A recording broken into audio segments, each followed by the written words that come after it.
कल्पना कीजिए, सुबह उठते ही आपका दिन फोन नोटिफिकेशन से शुरू होता है। सोशल मीडिया स्क्रॉल करना, दूसरों से तुलना करना, छोटे छोटे झगड़ों में उलझना और दिन के अंत में आपको लगता है कि आपने बहुत कुछ किया लेकिन कोई काम सार्थक नहीं हुआ। यही हमारी सबसे बड़ी समस्या है। हम व्यस्त तो रहते हैं लेकिन प्रोडक्टिव नहीं होते। दोस्तों, स्वागत है आपका इंस्पायरो बुक्स पर। आज हम शुरू कर रहे हैं किताब focus on what really matters की हिंदी समरी। यह किताब हमें सिखाती है कि असली सफलता और खुशी उन्हीं चीजों से आती है जिन पर हम अपना समय और ध्यान लगाते हैं। लेकिन दिक्कत यह है कि ज्यादातर लोग अपनी जिंदगी में छोटी छोटी बेकार की चीजों में उलझ जाते हैं और सच में जो मायने रखता है उसे भूल जाते हैं। लेखक कहते हैं कि जिंदगी का असली जादू तब खुलता है जब आप कम लेकिन अहम चीजों को चुनते हैं। यानी आपको सब कुछ करने की जरूरत नहीं है, बल्कि उन गिने चुने कामों पर ध्यान दीजिए जो आपको आपके मकसद और खुशियों के करीब ले जाएं। अब सवाल उठता है, यह तय कैसे करें वास्तव में कौन कौन सी चीजें मायने रखती हैं। इसके लिए लेखक 3 स्टेप बताते हैं। पहला स्टेप, आत्मचिंतन यानी सेल्फ रिफ्लेक्शन। हर इंसान को यह समय समय पर सोचना चाहिए कि उसकी जिंदगी का असली मकसद क्या है। क्या आप सिर्फ पैसे कमाने के लिए भाग रहे हैं? क्या आप सिर्फ दूसरों को खुश करने के लिए जी रहे हैं? या फिर आप वो कर रहे हैं जो आपको अंदर से सुकून देता है? जब तक हम यह स्पष्ट नहीं करेंगे कि हमारे लिए महत्वपूर्ण क्या है, तब तक हम बेकार की दौड़ में लगे रहेंगे। दूसरा स्टेप, प्राथमिकता तय करना। एक बार जब आपको पता चल जाए कि आपके लिए सच में क्या जरूरी है, तो आपको उसी पर ध्यान केंद्रित करना चाहिए। उदाहरण के लिए, अगर आपके लिए परिवार सबसे अहम है तो हर रोज थोड़ा समय परिवार के लिए निकालें। अगर आपके लिए स्वास्थ्य सबसे अहम है, अपनी डाइट और व्यायाम को प्राथमिकता दें। अक्सर हम यह गलती करते हैं कि सब कुछ बराबर मानते हैं, लेकिन सच्चाई यह है कि सब कुछ बराबर नहीं होता। तीसरा स्टेप, ध्यान बांटने वाली चीजों से बचना। आज के समय में सबसे बड़ी चुनौती है ध्यान का बिखराव। मोबाइल, सोशल मीडिया, ओवरथिंकिंग, दूसरों की राय, यह सब कुछ हमारी फोकस की दुश्मन है। अगर आप सच में वही करना चाहते हैं जो मायने रखता है, तो इन विकर्षणों को कम करना होगा। किताब का संदेश बिल्कुल साफ है। जब तक आप खुद तय नहीं करेंगे कि आपके लिए क्या महत्वपूर्ण है, तब तक दुनिया आपको अपनी प्राथमिकताओं में घसीट लेती है। मान लीजिए आप एक नाव चला रहे हैं और हर कोई अलग अलग दिशा में खींच रहा है। ऐसे में आप कहीं नहीं पहुंच पाएंगे। लेकिन अगर आप खुद तय करें कि आपको किस दिशा में जाना है, तो पूरी नाव सही दिशा में बढ़ेगी। यही फर्क है फोकस करने और हर तरफ बिखर जाने में। इस पहले भाग का सार यही है, अपनी जिंदगी की असली प्राथमिकताएं पहचानिए। हर चीज को जरूरी मत समझिए, बल्कि सिर्फ उन्हीं कामों को चुनिए जो आपको आपके असली मकसद के करीब ले जाएं। हम सबकी जिंदगी में एक आम समस्या है, हम जरूरत से ज्यादा कामों को अपने ऊपर लाद लेते हैं। चाहे दफ्तर का काम हो, सोशल मीडिया पर एक्टिव रहना या दूसरों को खुश करने के लिए उन्हें हर छोटे छोटे काम में शामिल करना। नतीजा ये होता है कि हम हर समय व्यस्त रहते हैं लेकिन अंदर से थक चुके होते हैं। लेखक का कहना है, असली सफलता तब मिलती है जब आप अपने कामों को फिल्टर करना सीख जाते हैं। इसका मतलब यह है कि हर चीज को हाँ मत कहिए, क्योंकि जब आप हर चीज के लिए हाँ कहते हैं तो असल में आप उन चीजों को ना कह रहे होते हैं जो आपके लिए सच में मायने रखती हैं। सीख नंबर 1, कम चीजों पर फोकस करने से ही ज्यादा परिणाम मिलते हैं। सोचिए, अगर आप रोज 10 अलग अलग काम करते हैं तो हर काम में आपकी ऊर्जा बंट जाएगी। लेकिन अगर आप सिर्फ 2-3 अहम कामों को पूरा ध्यान देकर करेंगे तो परिणाम कहीं बेहतर होंगे। यही वजह है कि लेखक बार बार कहते हैं, डू लेस बट बेटर। सीख नंबर 2, स्ट्रेस घटाने का सबसे अच्छा तरीका है अनावश्यक चीजों को हटाना। अक्सर हमारी चिंता और तनाव उन्हीं चीजों से आता है जो वास्तव में जरूरी नहीं होती। जैसे कौन क्या सोच रहा है, किसने सोशल मीडिया पर क्या पोस्ट किया, या कौन सा फैशन ट्रेंड चल रहा है। अगर आप इन फालतू चीजों को छोड़कर सिर्फ उन कामों में व्यस्त रहेंगे जो आपके सपनों और शांति से जुड़े हैं, तो स्ट्रेस अपने आप कम हो जाएगा। सीख नंबर 3, प्राथमिकताएं लिखकर तय करें। लेखक सुझाव देते हैं कि हर हफ्ते आप 10 से 15 मिनट निकालकर अपनी प्राथमिकताओं को लिखें। लिखने से सोच साफ होती है और आपको पता चलता है कि इस हफ्ते आपका ध्यान किन 3-4 चीजों पर होना चाहिए, जैसे हेल्थ, नया प्रोजेक्ट या परिवार के साथ समय। हर छोटा सा अभ्यास आपको दिन भर की अनचाही भागदौड़ से बचा लेगा। सीख नंबर 4, ना कहना सीखिए। यह शायद सबसे कठिन काम है। हम में से ज्यादातर लोग दूसरों को मना करने में असहज महसूस करते हैं, लेकिन लेखक कहते हैं कि अगर आप हर किसी को हाँ कहेंगे तो आप खुद के साथ धोखा करेंगे। इसलिए जरूरी है कि आप शांति से लेकिन दृढ़ता के साथ उन चीजों को मना करें जो आपके मकसद से मेल नहीं खाती। याद रखिए, हर ना के पीछे एक बड़ा हाँ छिपा होता है। यानी जब आप बेकार चीजों को ना कहते हैं तो आप अपनी पहली प्राथमिकताओं को हाँ कह रहे होते हैं। सीख नंबर 5, छोटे छोटे कदमों से शुरुआत करें। हो सकता है कि आपको लगे एकदम से पूरी जिंदगी बदलना मुश्किल है, इसलिए लेखक कहते हैं कि शुरुआत छोटे कदमों से करें, जैसे रोज सिर्फ 15 मिनट खुद के लिए निकालना, फोन नोटिफिकेशन ऑफ करना या हर रोज 1 घंटे डीप वर्क करना। छोटे छोटे बदलाव धीरे धीरे मिलकर बड़ा अंतर लाते हैं। दोस्तों, इस हिस्से का सार यही है कि अगर आप अपनी प्राथमिकताओं पर टिके रहना चाहते हैं तो जरूरी है कि आप फालतू चीजों को हटाएं, ना कहना सीखें और अपनी ऊर्जा को कुछ गिने चुने कामों पर लगाएं। दोस्तों, पिछले भाग में हमने सीखा कि कैसे अनावश्यक चीजों को हटाकर ना कहना सीखकर हम अपनी ऊर्जा को उन कामों में लगा सकते हैं जो सच में मायने रखते हैं। अब इस तीसरे भाग में हम बात करेंगे कि जिंदगी की 3 बड़े पहलुओं रिश्ते, काम और व्यक्तिगत विकास में संतुलन बनाना क्यों जरूरी है और इसे कैसे किया जा सकता है। सबसे पहले बात करते हैं रिश्तों की। लेखक कहते हैं कि अक्सर लोग सफलता की दौड़ में रिश्तों को नजरअंदाज कर देते हैं, लेकिन असली मायने रखने वाली चीज यही होती है हमारे अपने परिवार, दोस्त और करीबी रिश्ते हमें ताकत और खुशी देते हैं। अगर हम पैसे और करियर की खोज में इन्हें अनदेखा कर देंगे तो भले ही हमारे पास बहुत कुछ हो, लेकिन दिल खाली रहेगा। इसलिए अपने रिश्तों को प्राथमिकता दीजिए। रोज थोड़ा समय अपनों के लिए निकालिए। किसी दोस्त को कॉल कीजिए, परिवार के साथ डिनर कीजिए या माता पिता से बातें कीजिए। ये छोटी छोटी बातें ही असली मायने रखती हैं। अब आते हैं काम पर।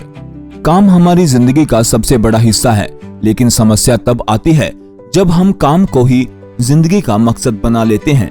लेखक का कहना है कि काम का असली उद्देश्य सिर्फ पैसा कमाना नहीं, बल्कि उससे सीखना, योगदान देना और संतुष्टि पाना भी है।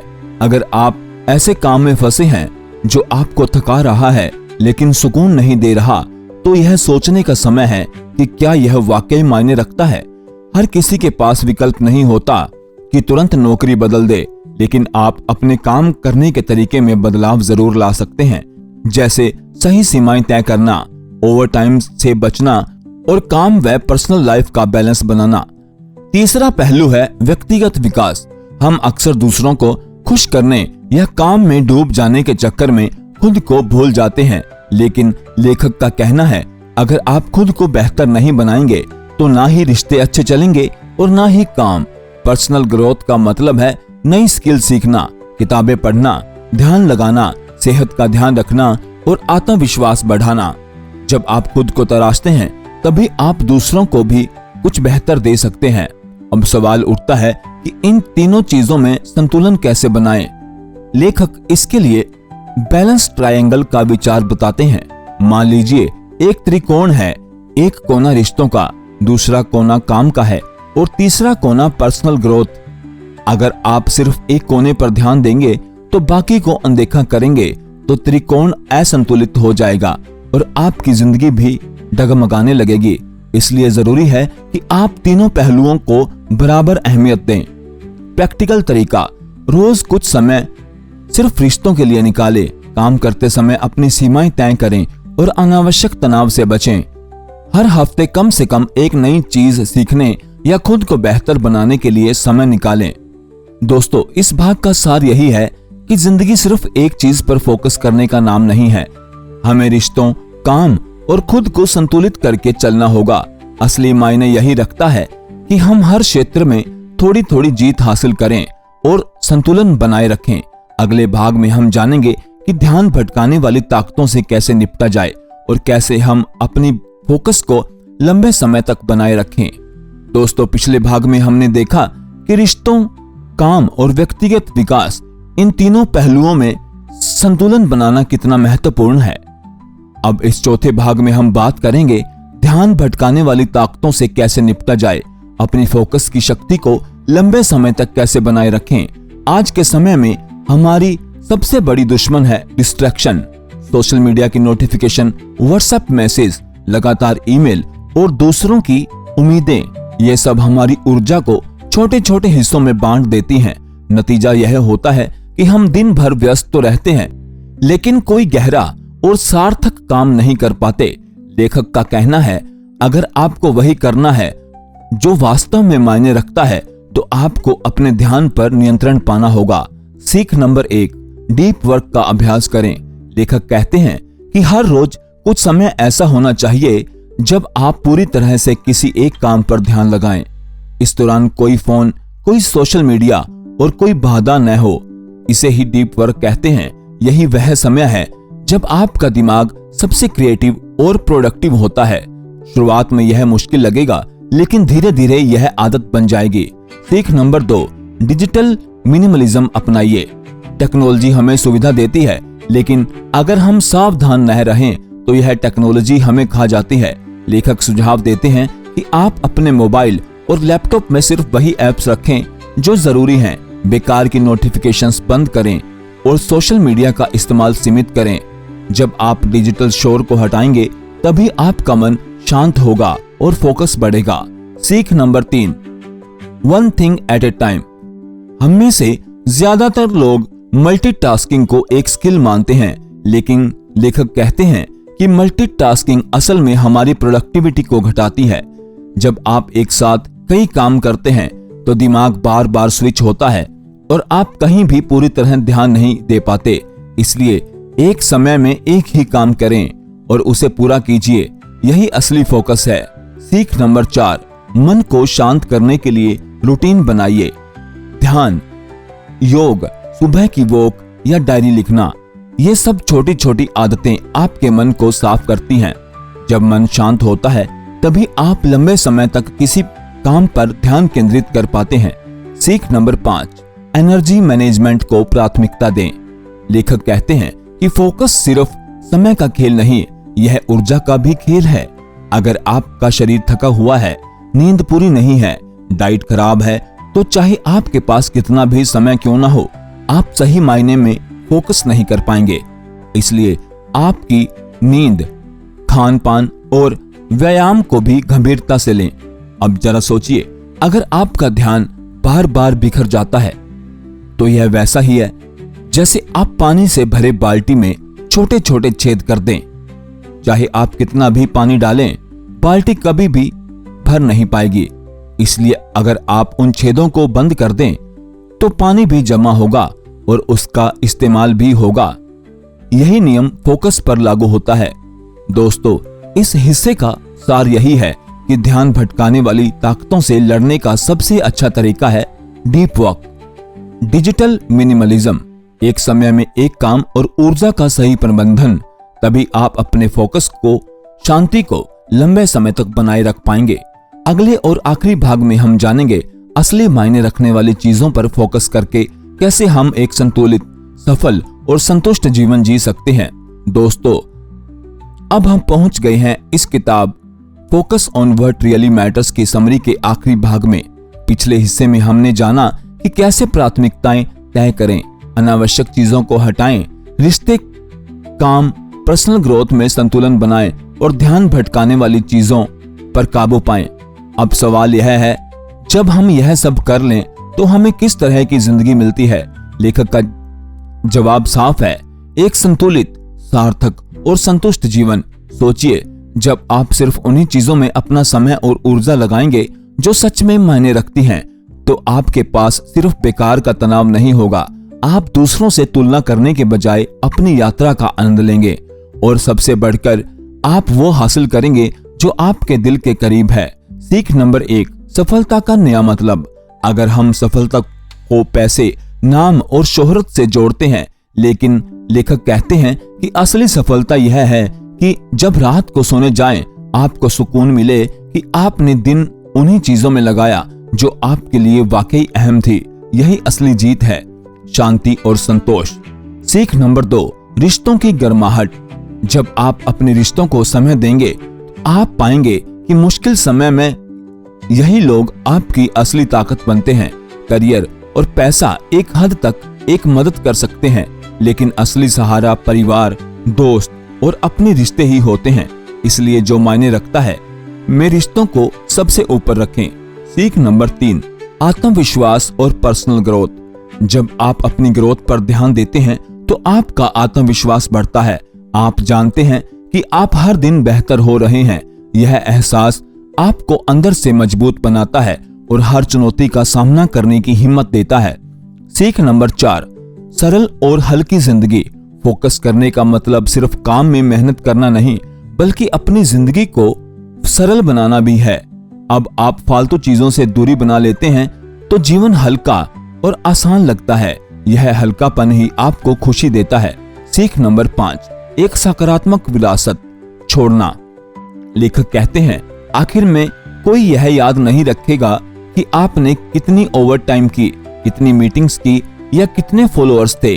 लोग यह याद रखेंगे कि आपने उनके साथ कैसा व्यवहार किया, उन्हें कितनी प्रेरणा दी और आपने अपनी जिंदगी से क्या असर छोड़ा। यही असली मैटर्स है। आइए इसे एक छोटी सी कहानी से समझते हैं। एक बुजुर्ग आदमी से किसी ने पूछा, आपके जीवन की सबसे बड़ी उपलब्धि क्या है? वह मुस्कुराए और बोले, मेरे बच्चे जब भी मुझे देखते हैं उनके चेहरे पर सुकून और खुशी होती है। यही मेरी जिंदगी की सबसे बड़ी उपलब्धि है। इस जवाब में पूरी किताब का सार छिपा है। आखिर में वही मायने रखता है जो दूसरों और खुद को शांति और खुशी दे। दोस्तों, इस किताब से हमें यही सीख मिलती है कि जिंदगी एक लंबी दौड़ नहीं है, बल्कि यह एक समझदारी भरी यात्रा है। अगर हम हर दिन सही चुनाव करेंगे, सही प्राथमिकताओं पर ध्यान देंगे और फोकस को संभाल कर रखेंगे, तो जिंदगी न सिर्फ सफल बल्कि संतुष्ट भी होगी। अंतिम संदेश, कम काम कीजिए, लेकिन वही काम कीजिए जो आपके दिल और आत्मा से जुड़ा हो। दूसरों के शोर में मत उलझिए, बल्कि अपनी सच्ची आवाज को सुनिए और याद रखिए, focus on what really matters. इसी के साथ यह समरी पूरी होती है। अगर आपको यह यात्रा पसंद आई हो तो इंस्पायर बुक्स को सब्सक्राइब कीजिए, वीडियो को लाइक और शेयर कीजिए ताकि और लोग भी अपनी जिंदगी में सही मायने रखने वाली चीजों पर फोकस कर सकें। धन्यवाद।